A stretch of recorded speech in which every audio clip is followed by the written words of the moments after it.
Welcome to the Rick Dollar Show podcast. Here's a guy who thought those voices in his head sounded familiar. Your host, Rick Dollar. Rick Dollar here for the Rick Dollar Show. And thanks for joining us tonight, folks. My guest this evening is Mr. Josh Williams. Yeah. It says Joshua right here on the little thing, but I'm not gonna do that to you. So. Yeah, well, I answer that. I go by both. So usually if I hear the full name, I know I'm in trouble. So. Yeah, really, no doubt about that. Richard Eugene Dollar. There you go. You know, and then you're like in trouble. Oh yeah, I know. Then you act like you don't hear. Yep. What she said? I always heard the Joshua Seth, and I knew I was in trouble then. Let me tell you, my mom was the worst at that. Oh yeah, my mom still does it. Yeah, go get your own switch. That was the bad one. So, yeah, yep, done that. Yeah, exactly. Now, what we want to talk to you about this evening, sir, is this other bunch of fellas you running around with here. Ron Block, Don Rigsby, Steve Thomas, and Mike Anglin, collectively known as Southern Legacy. That's right. Gosh, bunch of hoodlums we are. A bunch of crazy people, man. Hey, it's all right to run around with those guys though, because Ron Block's been around for a way long time, and so's Don Rigsby. But I met Steve Thomas, I think, one time when I was doing interviews for Tim White at Song of the Mountains in Marion, Virginia, and remember seeing him, and I was like, man, that dude is tall. He's a big fella. And so anyway, he plays like he's 10 feet tall. I'm telling you, he is, he's something else. I mean, you got a really great bunch of guys here. And there's not a stinker in the bunch, as I used to say. You got some good guys to back you up. Yeah. Hills of Carter County is I think one of the best songs of the year. Well, thank you. For 2 straight weeks on our radio show, you guys are number 1. Oh, that's great. Yeah, and I mean we're getting text messages and emails and people are saying, we've got affiliates all over the country, and they're all saying, man, this is a great song. I mean, it just makes you feel like that you are there in Carter County, and I know exactly where Carter County is. Yeah. The guys that wrote that song, Jeff Walter and Mark Rossi, those guys, I got to meet. I don't know if I've met Mark or not. I've met so many people throughout the years. It's very well could be that I've met him in passing or whatever. But I do know Jeff Walter, and he's a great guy. And he actually grew up in Carter County, and really? So that's where the song comes from. It's actually a fairly older song that just never got cut. But we when he sent that to Don and brought it to us, I mean, it was just an immediate, we got to do this, And Steve actually was the one that said it right one time. He was on stage when he said it, so it was it kind of was accidental, but it was so true. It's like he always when he would talk about the song, he would say it's we've all been there, but it's like you can always go home, but you can't go back. You know what I mean? There's so many things that we do in our lives that we'd give anything to be able to go back and be able to do again, and maybe do things different. And, that's really what the song kind of touches on is that whole thing,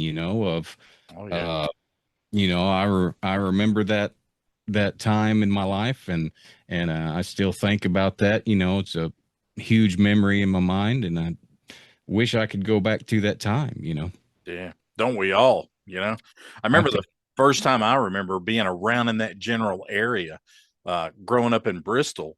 I was always exposed to country music and bluegrass music. That's just where it came from. Mm-hmm. And, around that area, around in the Blunt City area there, right outside of Bristol, is where they used to do Slagle's Pasture. Yeah. Yeah, and that was the first time I was ever exposed to anything that just moved me. I mean, Hmm. my grandfather put, now this is going to sound weird, but I mean, I hope people know what I'm talking about. He had an 8-track player in his truck, and it was my pawpaw. It was my mom's father. And Hmm. that's the first time I ever heard Doyle Lawson and Quicksilver. But I was about 10 years old, and we Yeah. were driving by the big sign in Bluff City that said Slagle's pasture next week. Now, I Hmm. mean, you talking about the creme de la creme of bluegrass artists at that time. You talking about, Dr. Ralph and a lot of these guys that made a huge mark on the industry, and I'm sure guys like you that are out doing this stuff for a living. Oh, absolutely. Absolutely. Those guys, they paved the way, I mean, the first and even the second generation guys like Doyle and them, I mean, of course you got, the Bluegrass album band that I see pictured behind you there, Snuck a that in bunch there and see if you know of, what that was. oh, shoot. Yeah. That's awesome. I love that. Yeah. That was, those second generation guys, that was just them paying homage to the first generation guys, they, I know that when it started out, Tony was just trying to complete a contract. Essentially, was saying, "Hey, I got to do a bluegrass record for Rounder. I'm going to put these guys together, and we're just going to cut it in a day and do some jam session songs, just some old traditional stuff." And then it just blew up huge, and following that first record came 5 more volumes, so. It just was huge, but it also shows you that even in that time, that first generation of bluegrass, that those songs Hmm. were still that big. They were still that good. People still wanted to hear them. Sure. So it's all those same songs, just with a second generation twist on it, and that's all really what we're trying to do is just kind of, I guess you'd call it maybe a third generation type of thing, Sure. uh, I mean, those guys that I'm playing with are, you know, like what you mentioned, just the top of the game, and they've all played with a whole bunch of folks, and we're wanting to do our thing, as a band and get our own name out there and our own sound. But at the Yeah. same time, the whole reason we started doing this was because, Don and I for years, uh, have known each other. And I've known Don more of my life than I haven't known Don, if that makes any sense. Yeah. Yeah. I So, understand. yeah. So I met him. I was very young because he was still playing with Crow back then. So that would have been around 1990, 90, between 90 and 92, somewhere around there. And we've been talking about wanting to do that for years, but and even the name, that's where our name comes from, is from all of that stuff. The southern part is mostly, I mean, we all do live in the South, Right. and but it's also a huge tip of the cap to the New South, because JD was just such a profound part of all of our lives and what we liked musically. Oh yeah. So that's where that part of the name comes from. And then the legacy is just we're wanting to leave our own, but also carry on what these other guys started. I almost feel like we need to take a moment of quiet when you say when you say that man's name, because you have no doubt about it, man. Because if it wasn't for that guy, I would have never been touched the way I was about Yeah. music and things like that. But it Oh, was too. almost a have to thing. I mean, Hmm. even when I wanted to start, reporting and sort of just going around and understanding about how music got where it is right now. Um, Yeah. my friend Tony called me up one day, and I'd been in radio for a while and had a little health issue. Tony calls me up one day and he says, "Hey man, let's go interview bluegrass guys." I said, "Why?" And he said, "Well, don't you remember?" And the more I thought, the more I was like, that's my past. That's the history of me. So Yeah. why not? And the second or third interview I did was with Doyle Lawson. Yeah. And it's, 45 minutes of gold of Absolutely. Doyle saying, this is how I grew up. This is where I grew up. This is the first time I played a mandolin or any Yeah. kind of instrument. So that being said, it's when you say JD Crowe, okay, that's enough. But we gotta pay homage to these guys because Absolutely. yeah, I mean, when Tim White said, "Hey, you want to come up and do some interviews?" I was like, "Sure." I had no Mhm. idea, the third or fourth interview that I did was going to be with Dr. Ralph Stanley. Yeah. And those are the times you never forget. Mhm. So, And what other genre of music can you go watch, the biggest stars of that genre play and mhm. then sit down with them afterwards, or maybe go to dinner with them, or whatever. Like, you can't do that at a Taylor Swift concert, or you can't do that Nor with, would I want to. Okay. well, yeah, I don't, it's not hard to look at. I'll give her that. She these people are Yeah. tangible. They're, you can reach them. And Right. the craziest part about Crow is, so when I grew up, I started playing banjo around 8 years old. Oh, wow.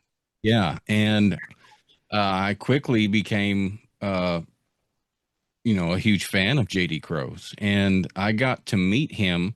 I cut an album when I was around 12, and the engineer that we used at that time, who's, you know, basically immediately at that time became a family friend, with Steve Chandler. Oh, And he had done every single Crow record since You Can Share My Blanket, which was the second New South album. jeez. And so he's like, well, I'm going to tell Crow about you next time I talk to him and stuff. So anyway, like 6 months later, I get to meet Crow, you Oh, know, and the first thing out of his mouth to me was, I've heard of you. And I said, whoa, really? whoa. And Oh, the craziest part about it, man, was like, he never once talked like to me like I was a kid. He talked to me like I was his buddy, his peer. Like, he never once talked down to me ever.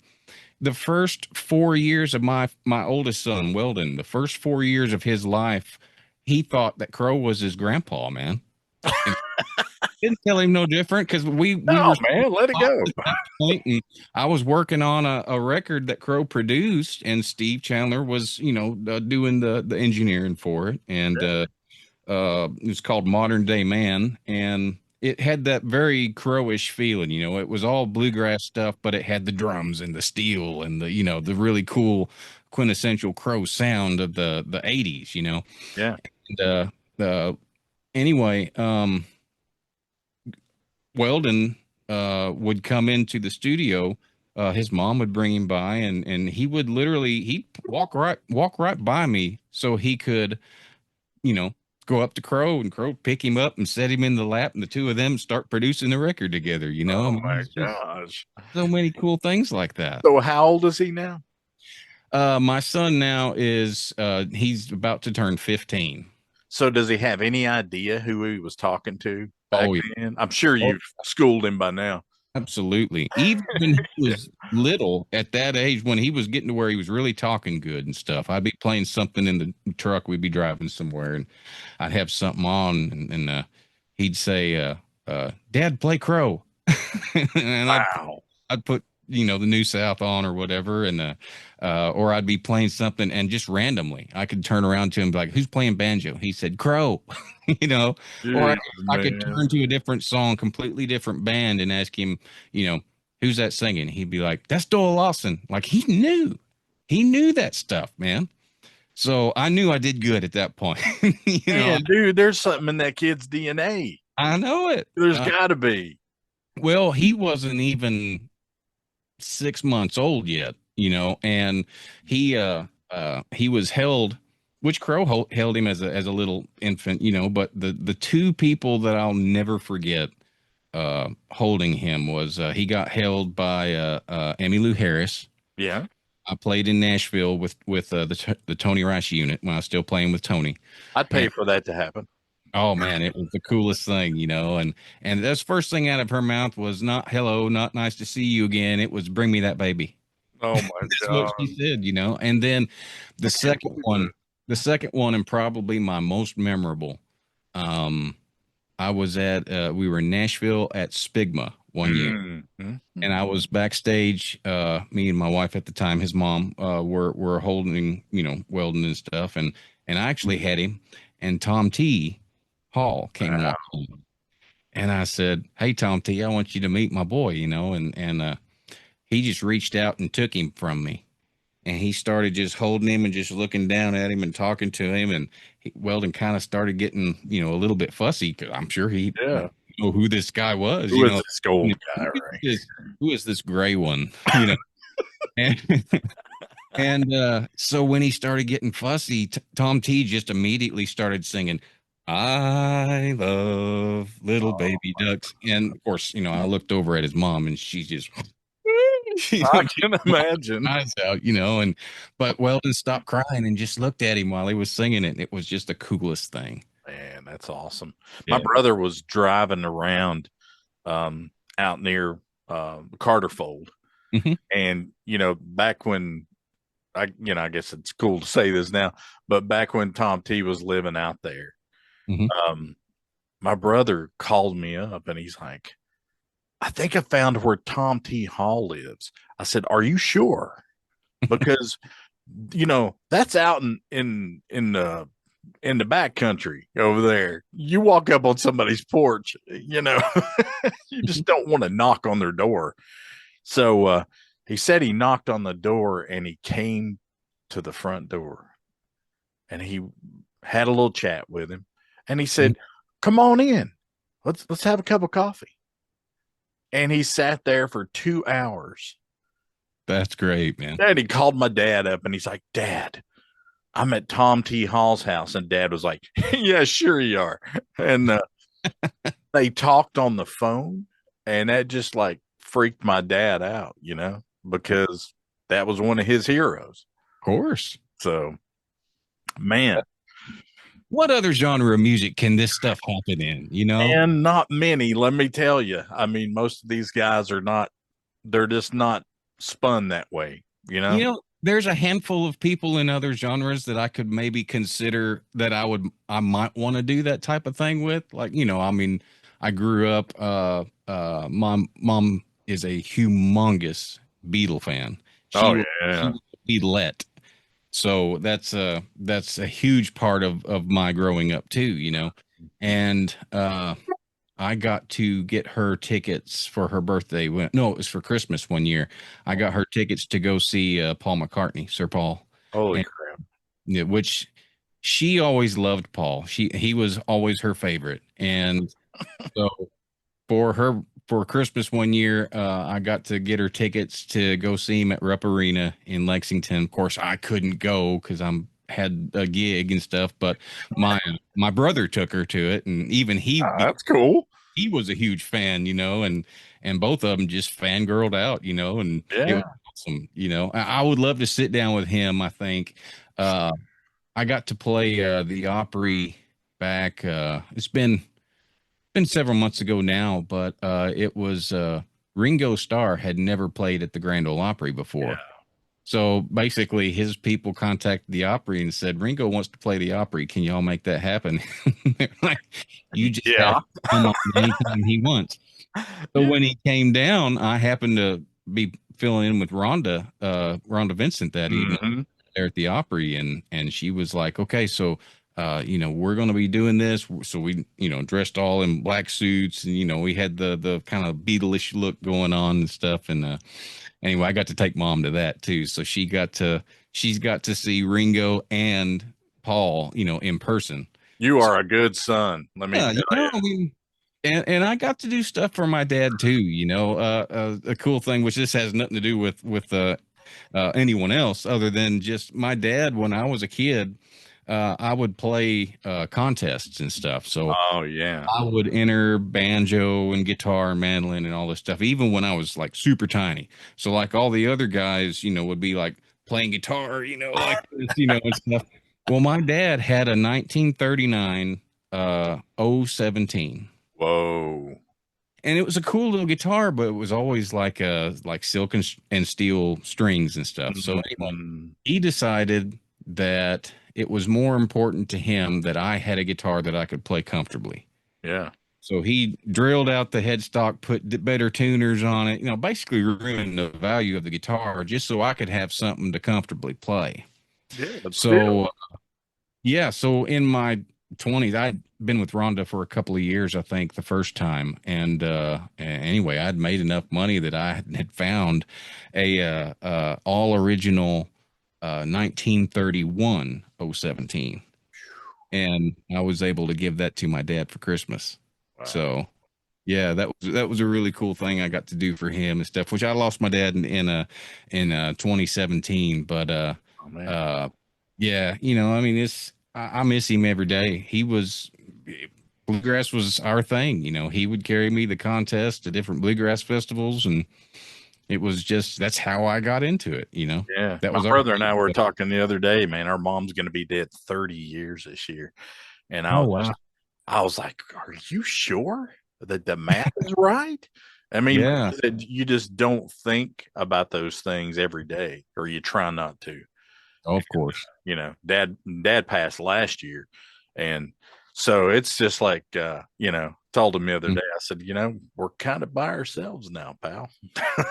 So we're going to have to stay in good graces with each other, That's right, man. Yeah, that's exactly right, man. It was, but you're right. There's not many musicians that you can do this with, but No. if you're talking about Paul McCartney, I interviewed the guys from Mountain Grass Unit, I don't know, a few months ago.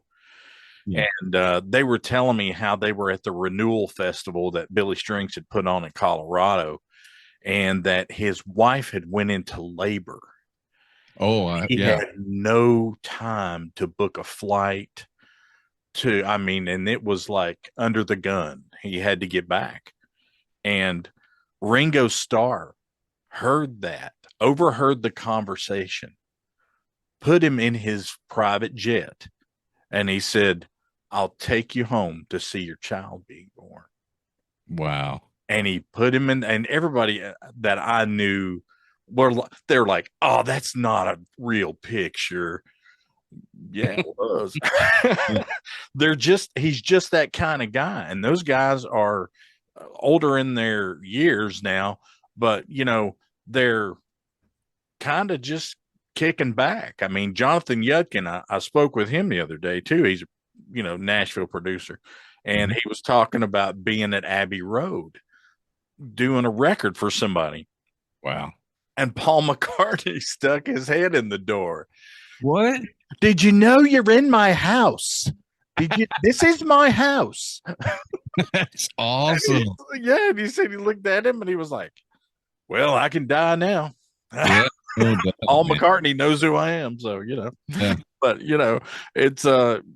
it's amazing, though, with a lot of musicians these days. I think a lot of these guys are learning that, hey, we're all human beings. So let's just try to get along on this planet, Well, and I'll tell you something that I've learned. Somebody did it for me when I was younger. When I was, Crow took that time to get to know me, not just say hi and sign something. Yeah, exactly. But he got to know me, like he was family. Yeah.